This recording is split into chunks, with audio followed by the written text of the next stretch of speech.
Mas Sirin. Ya, terima kasih. Kita lanjutkan ya. Buat sahabat-sahabat semuanya, mas-mas, abang-abang, teman-teman, adik-adik. Terima kasih saya sampaikan para panitia dadakan yang mengundang untuk kita bincang-bincang lah tentang bidang agronomi.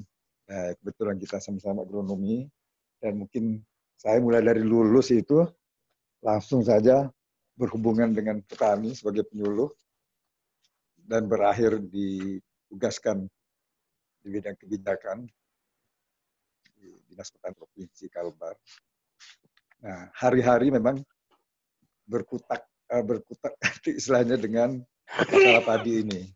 Karena memang ini menjadi tugas pokok kita untuk menjadi bisa ke depan menjadi feed the world-nya Indonesia. Nah, berkaitan dengan padi ini memang banyak hal yang menarik, yang menantang kita.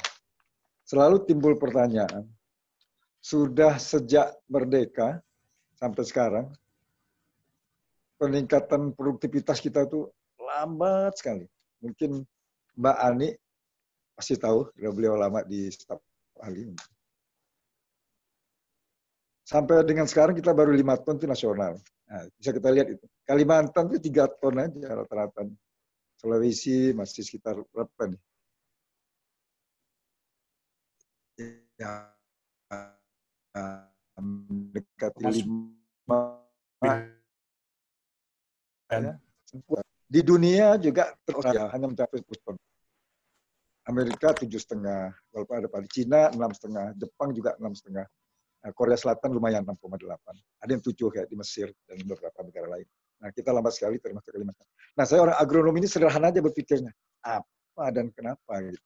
Nah, ini yang mungkin nanti kita diskusikan. Setelah memperhatikan dengan ya beberapa pengalaman di lapangan, intinya itu produksi padi kita tuh penyebabnya ada 2 saja kalau menurut saya. Yang pertama, ya kan, secara individu di dalam rumpun itu jumlah malai produktif kan. Jadi berapa jumlah malai produktif? Kalau kita lihat dari beberapa deskripsi padi kita, termasuk varietas-varietas baru, termasuk yang dikeluarkan oleh IPB dengan IPB 3S, 4S-nya itu rata-rata paling tinggi ya sekitar 17 maksimal 20 anakan produktif yang menghasilkan bulir ya. Di lapangan jarang kita menemukan yang murni, paling-paling tuh 10, 11. Nah, yang kedua, jumlah bulirnya di dalam satu malai itu berapa? Nah, ini saya utak-atik sana itu. Dari beberapa pemikiran bersama dengan staf saya Pak Anton waktu itu juga alumni kita. Kita coba sederhana. Udah aja begini aja Ton. Kalau kita selama ini mengandalkan anakan. Jadi kalau kita tanam induk, kemudian nanti keluar anakan pertama, primer namanya, kemudian sekunder, tersier. Kalau saya nyebutnya itu anak, cucu, dan cicit. Nah, ini mengakibatkan terjadi perbedaan tingkat kematangan, perbedaan panjang malai juga menentukan, termasuk jumlah bulirnya dan sebagainya.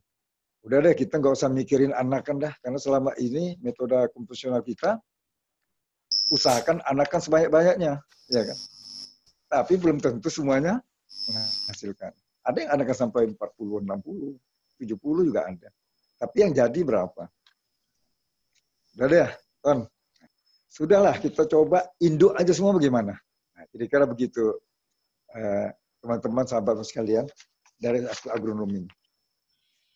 Kalau kita selalu menyatakan ingin anakan maksimal itu biasa 40. Nah, udahlah kita tanam aja 40 induk semua. Nah, ibaratnya kalau kita punya Mas Agus, semuanya Mas Agus gitu. Jadi kualitasnya sama nih, hebat kan gitu. Nah, kira-kira itu dasar awalnya. Sehingga akhirnya kami coba, itu 2012. 2012 MK1. Jadi sekitar bulan Januari, Februari kami tanam di dalam polybag. Nah, kita coba tanam, langsung aja 40 sebenarnya. Gimana nih? Banyak yang ya termasuk beberapa petani kita bilang, wah nggak bisa jadi. Kalau itu nanti akan kerdil dan sebagainya kan. Nah, bisa dilanjut lagi dikit kalau ada foto itu, saya bisa jelaskan. Nah, akhirnya kita coba tanam saja 40, waktu itu ada sekitar beberapa varietas saja. Kita coba, ada 3 atau 4 varietas. Termasuk itu Longping, ya, hibrida. Nah, kira-kira, kan itu di rumah kita tanam tiap hari, ternyata hipotesa kita bahwa dengan induk semua yang kita tanam, maka pertama akan keluar seluruhnya. Kalau 40 akan keluar 40. Karena dia induk kan. Kemudian umurnya pasti serentak, karena sama umurnya. Ya kan? Yang ketiga, pasti kualitasnya lebih bagus, karena induk biasanya lebih panjang, lebih bernas. Nah, alhamdulillah setelah 2 bulan atau 55 hari itu, sekitar 5 hari itu keluar. Nah, ini hasilnya. Ini di gambar ini. Malah serentak, kita lihat matangnya juga serentak atau seragam. Dan yang menarik, di sini rata-rata 40 malai produktif itu, yang sama. Dan itu sekitar 300 bulir per malai. Ini saya lupa varietasnya, nanti ada jelasan di sana. Ada Mikongga juga. Ada IR64. Ada Situbagendit. Nah, ada beberapa varietas kita coba. Teman-teman semua, mas abang-abang semuanya, dari singkat ini, kalau kita main-main matematika, jika di dalam satu rumpun itu ada, ntar dulu nih Mas, ini nanti, tadi ya di sini aja, biar cepat. Jadi ini di dalam satu rumpun ada 40 rata-rata, 40 malai produktif, yang isinya tiap malai itu 300 bulir. Ini saya hitung di lab kita di Balai BPSB. Kira-kira dalam satu rumpun itu ada 12.000 bulir. Nah, teman-teman agronomi pasti ingat, berat 1.000 bulir itu kalau dalam deskripsi juga antara 28 sampai 30 gram. Anggap saja 25 gram. Jadi kalau ada 12.000 bulir kali 25 gram, kira-kira berat gabah kering panennya itu sekitar 300 gram per rumpun. Nah, ini secara matematis saja. Ini cerita singkatnya itu. Nah, seandainya kita menggunakan jarak tanam tegel, misalnya 25 kali 25 saja, itu ada sekitar 160 ribuan, lebih kurang. 160 ribu rumpun dalam 1 hektar. Nah, ini agronomi juga nih kombinasinya. Atau kalau kita pakai legowo, 25 kali 30, legowonya 40, itu sekitar 130-an ribu populasi perumpun. Saya nggak ngitung 130 ribunya. Saya cuma ngitung kira-kira 100 ribu aja deh. Mungkin ada gangguan macam-macam ya, eksternal. Nah, kalau kita hitung dalam satu rumpun tadi bisa 300 gram. Seandainya sama semua asumsinya, ya, jumlah rumpun itu dengan 300 semua. Ada 100 ribu rumpun saja per hektar, maka sudah bisa memberikan harapan sekitar 30 ton. Barangkali ini tidak ada dan belum pernah terjadi, ya kan? Bahkan kita belum pernah bermimpi juga gitu untuk bisa menghasilkan padi dengan produktivitas per hektar bisa 30 ton. Oke deh, kita buang deh separuh, masih 15 ton. Dibuang lagi 3/4, kira-kira masih 7,5 ton. Nah, ini yang membuat kami optimis. Lalu kita melakukan uji coba berikutnya.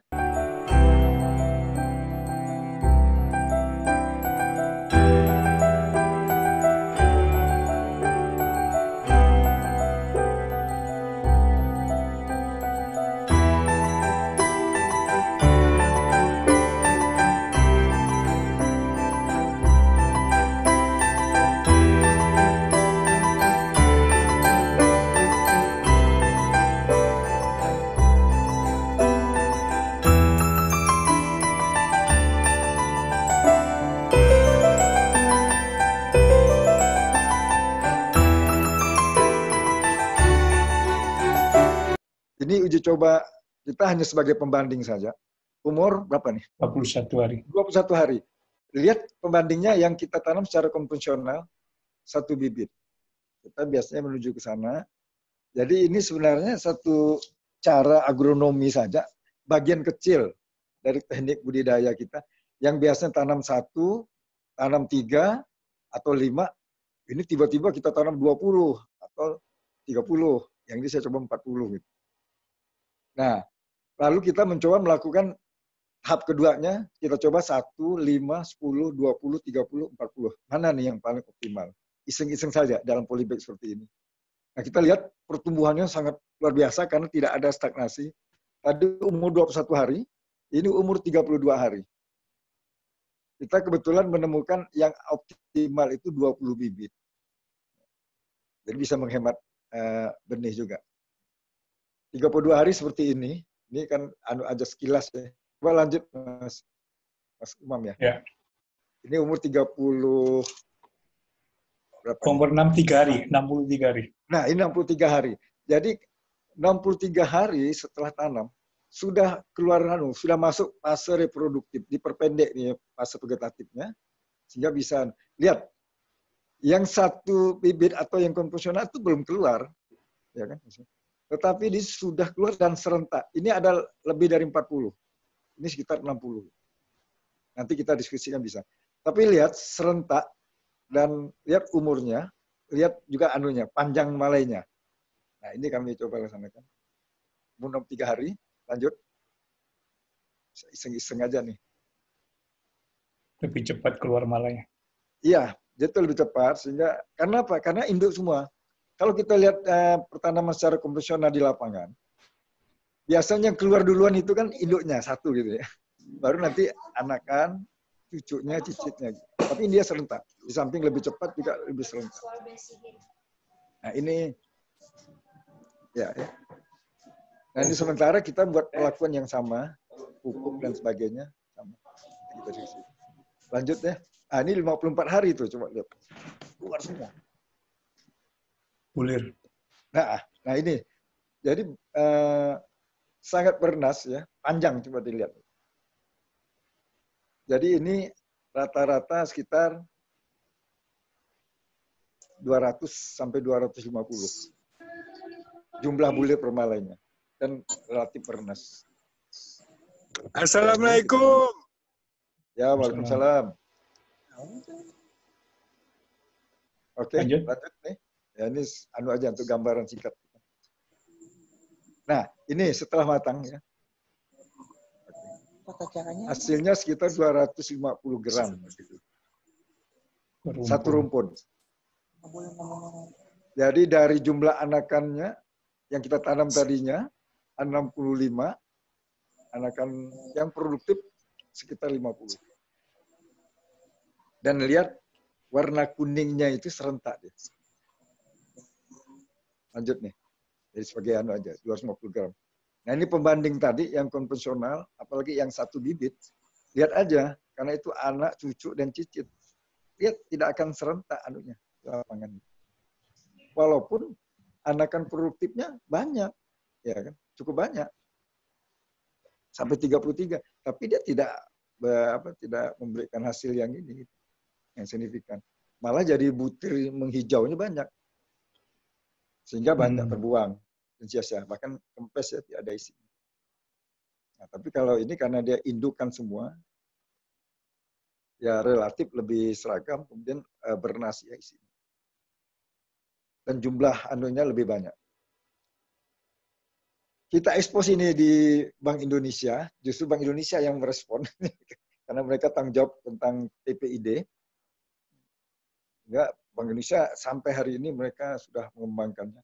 Dan lebih dari 14 provinsi ya, mulai dari Aceh, Sumatera Utara, kemudian di Padang. Ini Anton. Nah ini Anton yang sama-sama dengan saya membantu melakukan percobaan ini. Ini Anton, ini di Rama, ini di Balai Benih kita. Betul Anton juga kepala Balai Benihnya. Kita pernah mencapai itu 16,78, tapi ubinan. Yang biasanya hanya 4-5 ton. Oke, boleh dilanjut nih, biar cepat itunya. Nah, ini dengan tim Bank Indonesia. Ini cerita menarik. Ini petani kita yang di sini ya, yang nomor 2 dari sebelah kanan, yang angkat tangan kirinya itu Pak Sukiman. Itu via telepon saja dengan saya mau mencoba astonnya, Pak. Ya, cobalah sebenarnya. Caranya itu, ambil aja 20 bibit induk, langsung tanam. Dia coba tadinya 5 hektar. Begitu mau tanam, dia telepon saya, maaf Pak, saya nggak bisa nanam, saya ragu katanya. Saya coba 1.600 meter persegi, itu namanya satu borong kalau di sana ya. Kita 1/6 hektar. Nah, saya coba 1.600 meter, ya silahkan, nggak apa-apa. Nyoba sebatang juga nggak apa-apa, sebenarnya namanya juga nyoba. Kira-kira 2 minggu dia telepon lagi, saya menyesal katanya. Mengapa menyesal Pak Sukiman? Kenapa tidak semua saya tanam?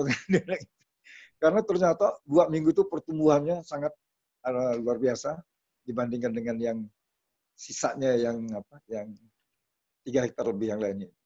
Dan setelah panen, dia telepon lagi, saya mau panen Pak sekarang. Saya tunggu sebenarnya. Kamu panen semuanya, 1/6 hektar itu panen semua. Nah, alhamdulillah dia teriak-teriak, saya ketemu dapat 2,5 ton katanya. Berarti 15 ton. Nah, ini di lapangan, jadi kita sudah coba. Ini 2013-2014. Ini 40 hari setelah tanam, itu keluar malai. Bunga sudah mekar. Jadi ini fase produktif, fase vegetatifnya jadi lebih diperpendek, reproduktifnya juga diperpendek. Sehingga memang rata-rata 90 hari sudah panen.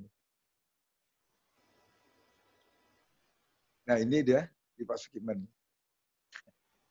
Dia tanam legowo 21, tapi pakai jarak tanam 60, sehingga populasinya menjadi kecil dikit. Makanya dia dapatnya 9 ton. Kita lihat masih nampak legowonya, itu 60 cm ketinggian. Nah, ini salah satu petani kita juga di Niraman. 25 hektar kawasannya, ya Pak Salam. Nah, dia bervariasi kelompok taninya, ada yang 8 ton, ada 11,5 ton. Ini baru pertama kali mencoba. Sebelumnya 3-4 ton. Kita panen, kemudian kita lihat semua. Ternyata, ini nanti jadi kendala dalam diskusi, makin ke belakang, mereka makin malas. Dari 20, 15, makin cepat tinggal 10 gitu. Ada yang 5 gitu. Sehingga produksinya atau produktivitasnya bervariasi. Nah, ini kelompok tani sebelumnya juga, Pak Buhari di sebelahnya, baru mencoba pertama kali juga sama. Kendalanya sama, tidak sama 20 semua, ada yang 15, ada yang cuma 10 gitu. Nah, hasilnya dia lumayan, masih dapat 9,5 ton. 9.